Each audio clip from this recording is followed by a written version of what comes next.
로마서 2장 4절에서 6절까지의 말씀을 저와 여러분이 교독하도록 하겠습니다. 그럴 수 없느니라 사람은 다 거짓되되 오직 하나님은 참되시다 할지어다. 기록된 바 주께서 주의 말씀에 의롭다함을 얻으시고 판단받으실 때에 이기려 하심이라 함과 같으니라. 그러나 우리가 고래가 하나님의 의를 드러나게 하면 무슨 말하리요? 내가 사람의 말하는 대로 말하노니 진노에 내리시는 하나님이 불의하시냐? 같이 읽겠습니다. 결코 그렇지 아니하니라. 만일 그러하면 하나님께서 어찌 세상을 심판하시리요. 아멘.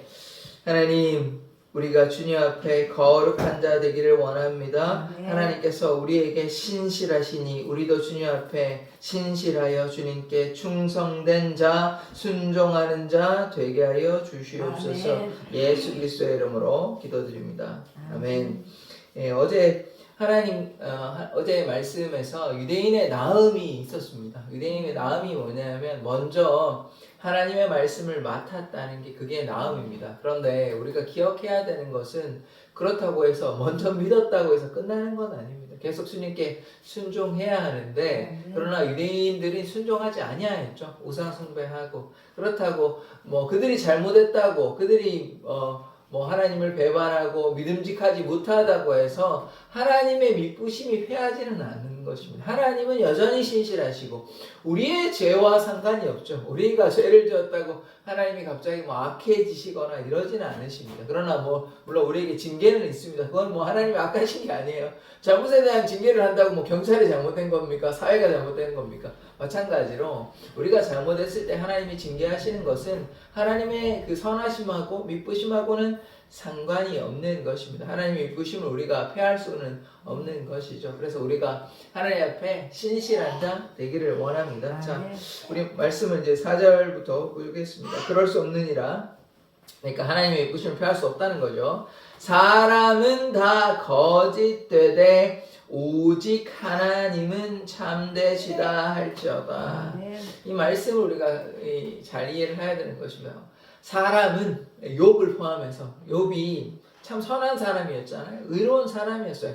사람이 인정한 게 아니라 하나님께서 인정한 자입니다. 그럼에도 불구하고 그러면 욥기에서 우리가 깨달아야 되는 것은 무엇이냐면 욥을 포함해서도 사람은 다 거짓되다는 것입니다.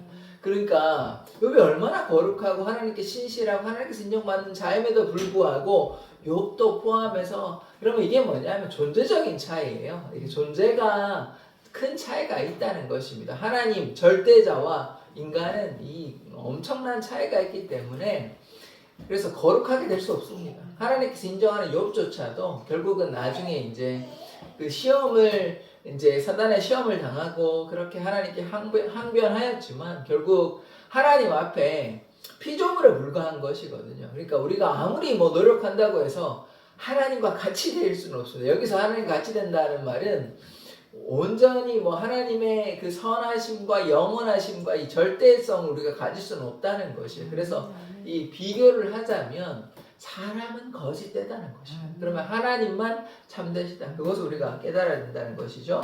기록된 바 주께서 주의 말씀에 의롭다함을 얻으시고 판단받으실 때에 이기려 하심이라 함과 같으니라. 이 말씀이요. 시편 51편에 나옵니다. 시편 51편은 어떤 내용이냐면 다윗이 죄악을 범하는데 밧세바를 취해가지고 그래가지고 우리아가 죽게 되고 밧세바의 남편 이 참 충성스러운 부하였는데 우리아가 죽게 되고 좀 악합니다. 그 내용 보면 그 우리아를 보내면 안 되는데 간접살인이거든요. 그래서 참 다윗이 왜 그러나 싶을 만큼 너무 타락해가지고 그때는 물론 회개했습니다. 그래서 그것을 회개하는 게 51편의 내용이에요. 그래서 51편 4절에 보면 이렇게 나옵니다. 내가 주께만 범죄하여 주의 목전에 눈앞이라는 것입니다. 악을 행하였사오니 주께서 말씀하실 때, 요 내용이 이제 겹치죠. 말씀하실 때 의로우시다 하고, 그러니까 주께서 말씀하실 때 주는 의로우시다는 겁니다. 그리고 주께서 심판하실 때 주는 순전하시다, 주는 선하시다 이런 뜻입니다. 순전하시다, 순박하시다, 순수하시다는 죄가 없다는 것입니다. 내용입니다. 순전하시다 하리이다. 그래서 주께서 의로우시고 주께서 순전하시다. 이 얘기를 지금 바울이 그 내용을 알고 있잖아요. 그래서 그 내용을 뒤에를 조금 바꾸긴 했어요. 어떻게 바꿨냐면 기록된 바 주의 말씀에 의롭다. 이건 맞아요. 주는 의로우시다. 근데 이거 뒤에 내용이 주께서 판단 받으실 때라기보다 여기서는 주께서 심판하실 때 어떻게 되냐면 이기려 하심이라 이렇게 되는데 원래 내용은 순전하시다는 거거든요. 그러니까 이게 다른 내용이 아니고 우리가 이제 법정에서 보면 이렇게 되는 것 같아요. 그러니까 법정에서 원고하고 피고하고 이렇게 서로 이렇게 해가지고 때로는 피고가 이길 때도 있고 원고가 이길 때도 있는데 그래서 법정에서 다투어줘서 승리하는 사람이 있잖아요. 그래서 이런 거예요. 그러니까 결국은 하고자 하는 얘기가 뭐냐면 주는 의로우시다는 거예요. 주는 의로우시다. 그래서 하나님 미쁘시고 의로우시다는 것입니다. 다윗은 죄를 범하였지만 하나님은 의로우시고 또 바울도 이 내용을 인용하면서 하나님은 의로우신 분이다. 이 얘기를 하고 있는 것입니다. 자, 5절의 말씀. 그러나 우리 불의가 하나님의 의를 드러나게 하면 무슨 말 하리요? 우리의 불의 때문에 오히려 이게 대조가 되는 것이죠. 그러니까 어둠이 있는 곳에 뭐가 있습니까? 빛이 있는 것이에요. 그러니까 어둠이 있을 때 빛이 비치면 어둠이 이렇게 확 드러나게 되는데 마찬가지로 우리의 불의 때문에 오히려 하나님의 의로우심이 드러나게 되는 것이에요. 그렇다고 해서 하나님이 불의하시지는 않습니다. 아까도 말씀드렸던 것처럼 우리가 죄를 졌다고 해서 하나님이 악하신 것은 전혀 아니시죠. 내가 사람의 말하는 대로 말하노니 진노를 내리시는 하나님이 불의하시냐. 진노를 내리시는 하나님이 불의하시지는 않습니다. 이 내용 말을 좀 이제 옛날 말이다 보니까 요즘 쉬운 성경을 하면 좀 더 읽기가 편했는데 말을 좀 꼬아놨어요.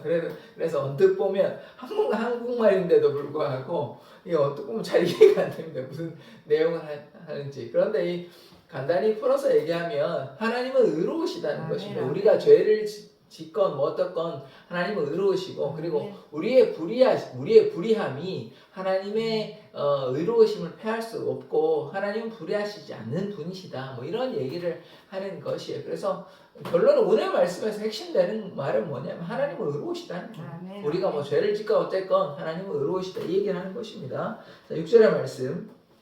결코 그렇지 아니하니라 만일 그리하면 하나님께서 어찌 세상을 심판하시리요. 그러니까 하나님이 의로우신 분이시기 때문에 하나님이 세상을 심판하실 수 있다. 이런 얘기를 어쩌면 사실 너무나 당연한 이야기인데요. 이것에 대해서 이제 로마 교인들에게 이야기를 하는 것이죠. 왜냐하면 우리가 인간이 때로 죄를 지을 수 있는데 그때 하나님께서 우리의 죄로 인해서 어떻게 되는 것이 아니다. 하나님은 우리가 죄를 짓건 안 짓건 하나님은 언제나 신실하시고 의로우시다. 그러니까 어제의 말씀은 하나님 미쁘시다, 신실하시다, 믿음직스럽다는 것이고 오늘은 하나님은 의로우시다. 계속해서 이제 하나님의 속성에 대해서 우리가 좀 보고 있습니다. 그래서 로마서가 좀 이렇게 딱딱해요. 교리서에 좀 가깝습니다. 그래서 바울이 이런 내용을 또 이제 기술하는 방식이 이제 2000년 전에 좀 이렇게 하다 보니까 그리고 또 번역 자체도 한 150년, 100 한 20, 30년 됐나요? 하여튼 그때 번역으로 이렇게 하다 보니까 말이 좀 현대인이 보기에는 좀 불편함이 있는 건 사실입니다. 그러나 여기서 말하고자 하는 내용은 뭐냐? 오늘 말씀의 내용은 하나님은 의로우시다는 것입니다. 사람은 거짓되지만 하나님은 참되시고 하나님은 의로우시다. 요 내용만 이해하시면 오늘 말씀은 잘 이해하고 돌아가시는 것입니다. 그래서 우리가 뭐 해야 됩니까? 우리가 거짓되다 이러고 그냥 가만히 있으면 되는 것이 아니고 욥이 나중에 회개하고 하나님 앞에 이제 자신의 연약함을 깨달았잖아요. 그런 것처럼 우리가 이 말씀을 비추어 볼 때 우리가 연약하면 뭐 해야 됩니까? 우리에게 길이 있어요. 무슨 길이 있냐? 하나님을 신뢰하면 됩니다. 하나님을 의지하면 돼요. 우리는 연약하니까, 우리는 거짓되니까, 우리는 죄인이니까 그 길을 열어놓으셨잖아요. 예수 십자가의 보혈의 공로로 그 길을 열어놓으셨으니까 우리가 주님 안에 거하고 주님 의지하고 그게 신앙생활이기 때문에 그게 거룩하게 되는 그게 구원의 과정이에요. 그래서 그렇게 하면 되는 것입니다.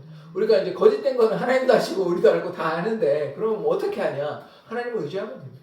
하나님께서 우리를 내팽개치시거나 이렇게 버리시거나 그러신 분이 아니라 우리를 변함없이 사랑하시는, 그러니까 하나님께서 변함없다는 것이 이게 참 이게 은혜가 되는 것이거든요. 하나님은 신실하신 분이시기 때문에 그게 정말로 우리에게 큰 은혜가 되는 것입니다. 그래서 우리가 때로 하나님의 마음을 상하게 하고 하나님께 뭐 범죄하고 해도 우리가 돌이키기만 하면, 하나님께 용서를 구하면 우리는 하나님께서 우리를 용서하여 주시니까 이게 하나님의 의로우심인 거예요. 하나님이 만약에 인간처럼 뭐 쪼잔하고 옹졸했다 그러면 우리는 뭐 살아갈 수가 없습니다. 범죄할 때마다 우리 혼날 텐데 우리가 어떻게 살아갑니까? 그게 아닌 거예요. 그러니까 하나님이 변함없는 사랑으로 우리를 용서해 주시고 품어 주시니까 우리가 이렇게 살아갈 수 있지. 뭐 하나님이 만약에 악한 신이었다 그러면 우리를 만드시지도 않았겠지만, 만들었다 해도 우리가 뭐 고난당하다 끝납니다. 그러면. 그러니까 그러지가 않아요. 그러지 않습니다. 하나님은 그래서 무엇이냐? 선하시다. 하나님은 의로우시다. 하나님은 신실하시다. 그래서 우리가 이런 것을 꼭 깨달아야 하는 것입니다. 그러니까 우리가 하나님을 신뢰하지. 하나님 뭐 이상한 뭐 좀 그런 분이면 우리가 어떻게 믿고 신뢰를 합니까? 그럴 수가 없는 것이요. 그래서 하나님이 오늘 신실하시고 믿음직하고 또 하나님이 의로우시다는 것을 꼭 기억하고, 그래서 그 주님의 품에 거하기를 원합니다. 그러면 주님께서 변함없는 그 사랑으로, 주님의 그 신실하심으로, 헤세드, 주님의 그 변함없는 인자하심으로 우리를 인도하여 주십니다. 그것이 하나님 믿는 신자의 복임을 고백합니다. 그래서 우리가 연약한 죄인이지만, 우리는 거짓되지만 하나님의 그 은혜와 사랑으로 우리가 새롭게 되고, 어제 말씀에서 우리가 보았잖아요. 세례를 받음으로 우리가 거룩해 되고 의롭게 되었으니 이제 주님의 품에 거해서 주님 말씀 따라 순종의 삶을 날마다 살아가는 자 되기를 원합니다. 그것이 하나님께서 우리에게 원하시는 것이에요. 자, 기도하겠습니다. 하나님, 사람은 거짓되지만 하나님은 참되심을 고백합니다. 우리를 위해서 십자가 보혈 흘리신 예수 그리스도의 그 사랑을 날마다 기억하며 하나님의 품 안에 거하는 자, 하나님의 그 사랑 안에 거하는 자 될 수 있도록 인도하여 주시옵소서. 예수 그리스도의 이름으로 기도드립니다. 아멘.